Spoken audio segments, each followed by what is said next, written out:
Hi guys, this is Androidpipe.com and I'm here with a game called Castle of Ilusion from Disney, starring Mickey Mouse. This is a Mickey Mouse title, a platformer. It's a remake from the Sega Genesis age. The price is pretty steep, it's $10, and I'm playing it on the LG G3, the first phone with a big brand and a QHD display. So the story goes like this. The evil witch Miserable has kidnapped Minnie Mouse, and playing as Mickey Mouse, I have to save her and enter a few magical worlds. Let me show you some of them. So Enchanted Forest, Act 1, this is where it starts. Once again, this is a QHD screen, pretty impressive. There are 5 magical worlds here. This is a platformer title. You get to go to the magic forest, to the world of toys, to the underwater Tomb Raider-like setting, and you also have boss battles. Okay, so since I played this level already, I can go into the time trial mode. So let me show you the controls. We have a virtual thumbstick on the right side, on the left side of the screen. It only appears when we're pressing the screen and allows me to move forward and back. And when I keep it pointed towards the bottom, I can duck.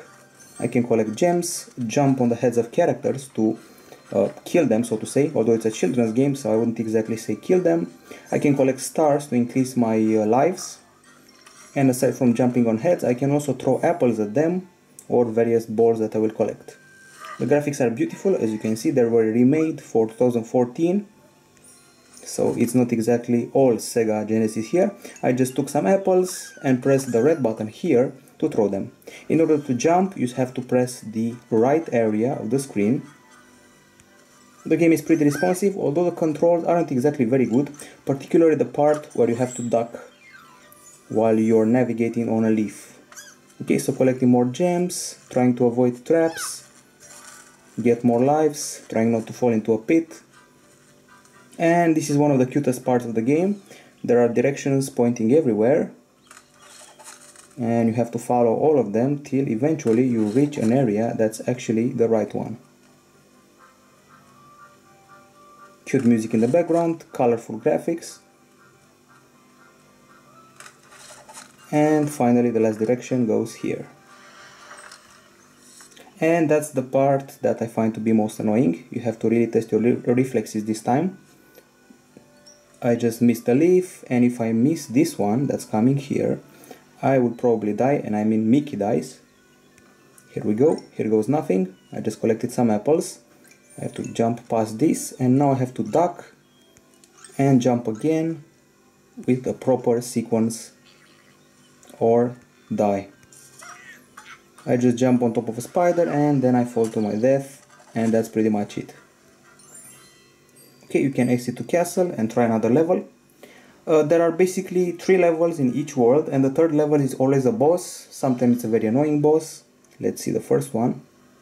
So the first bunch of levels happen in the magical forest. Then you get to the toy world, and then you get to sort of like a Tomb Raider environment. The boss battles are very tough. I actually got stuck at the 3rd boss, and the controls, as I said, do not exactly help you. So let's see this infamous first boss. There are also these little cutscenes between battles and between levels. The game has its charm. If you're a Mickey Mouse fan, you probably like to play it, but not for $10, which is a very steep price.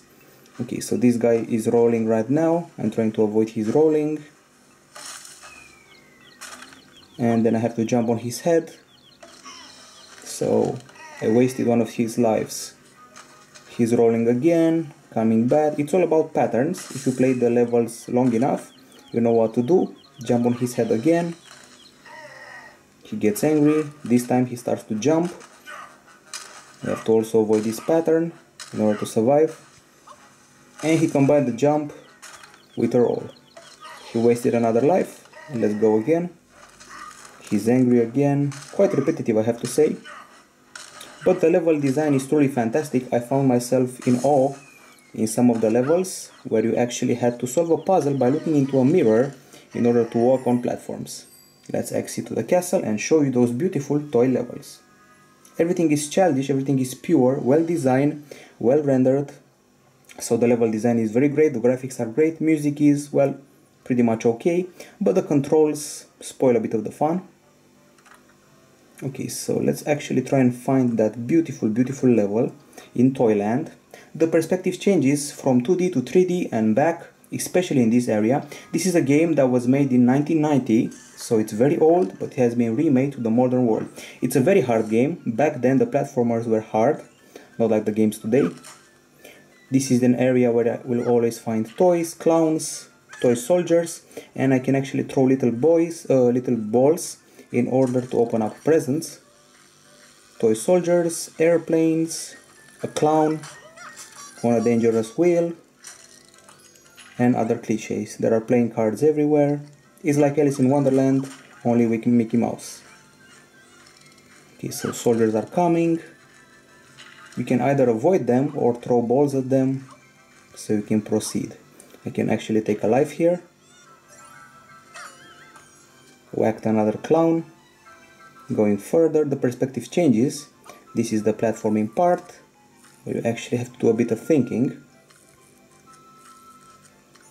Okay, I went higher. The game is nothing close to easy, especially since you can die so easily. Very merry music in the background while you're getting killed. And we're finally in an area where you can connect even more balls. This is where the trippy part starts, so I have to be very careful here. I remember this section, it's very hard. I had to play it a lot of times to get it right. And check this out, the level will revert, which is very cool as a concept. These soldiers have just been killed by me reverting the level. Once again, this was back in the days, 1990s, when games were made cool, and especially Mickey Mouse was an icon back then. Tables have turned again. It's a beautifully styled game, however it's a remake, it's not exactly a brand new package. And I just got killed. Okay, so Castle of Ilusion from Disney with Mickey Mouse as the main character. Some control problems, but also a pretty fascinating game. It's a must play if you're a Mickey Mouse fan, and we're giving it here at Androidpipe.com a 7.9 out of 10.